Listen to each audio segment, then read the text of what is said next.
designs and manufactures low-cost electronic engine controls for applications like motorcycles, ATVs, and lawnmowers.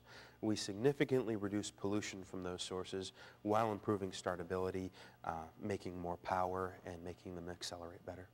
You mentioned engine controls. What exactly does that mean?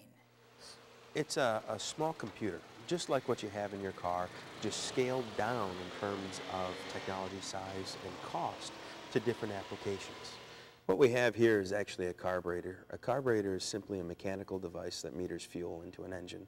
It's not accurate enough to meet new emissions regulations. These are very dirty and very polluting. Our part right here literally matches the same geometry, but there's a small computer inside this part that monitors engine operation and ensures pollution. An airplane.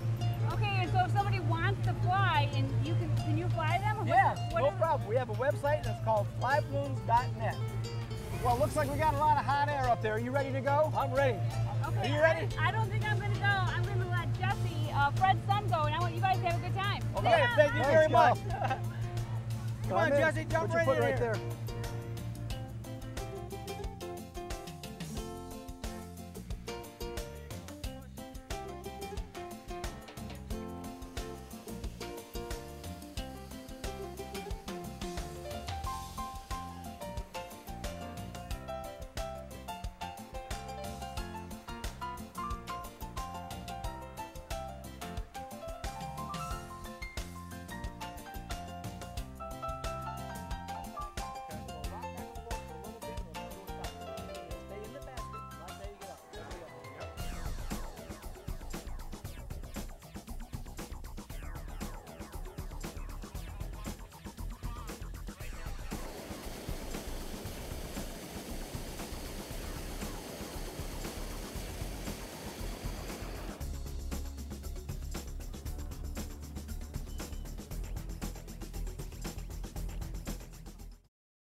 Research in Motion was the little Canadian company that could, and it did, and it's not so little anymore. In fact, RIM is the third biggest company in Canada by market cap. It's been a big winner for shareholders as well. The stock has returned more than 6,500% over just 5 years. And it's all on the back of the strength of its BlackBerry email phone. The BlackBerry, which is the most used device of its kind in North America, is ubiquitous from Wall Street to Washington and in boardrooms. Jim Balsillie came to the company in 1992 and is co-CEO with Mike Lazaridis. We came to RIM's headquarters in Waterloo, Ontario, Canada, about an hour's drive west of Toronto. We sat down with Balsillie and began by asking him, what is the one key aspect of getting to where RIM is today? I think there are really, two really essential things that I think we did. One is we made good bets early in the innovation. We bet on digital cellular when that wasn't popular, paging was popular. We bet on IP, which is obvious now, and we bet on email as a payload. So we made three concurrent bets in the mid-90s and innovated around those and implemented those very aggressively before they became popular. Why did you do it, though? How did you know that that was the right thing to do? Because we did our homework. We didn't believe that broadcast systems could scale.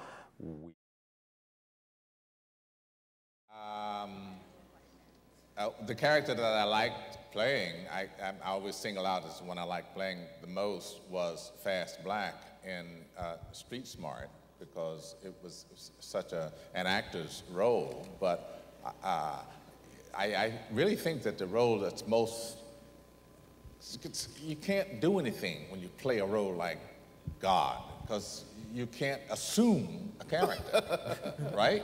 I mean, where do you go? I would think that. So I have to lay it with that and see what you do with it. Okay. I met Ray Scott years and years ago when I was a state senator, and that was the beginning of a long, long relationship and a long friendship. I met E. Ray when he made an appointment to come see me as wife of the lieutenant governor.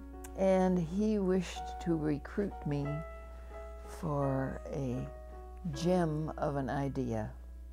E. Ray Scott was the genius behind the Michigan Art Train.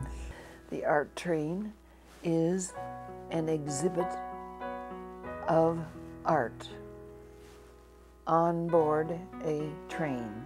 And with the cooperation of the railroads, Ray was able to enlist their support in transporting this art across the state of Michigan and later across the continental United States. I call him the godfather of the train, and because he had such a critical role in it, organizing the structure to do such a project, and in organizing the financing for it. It cost $1 million. Many of the other states later wrote saying, how do you start an art train? And I would respond and saying, by knowing that you have to raise at least $1 million.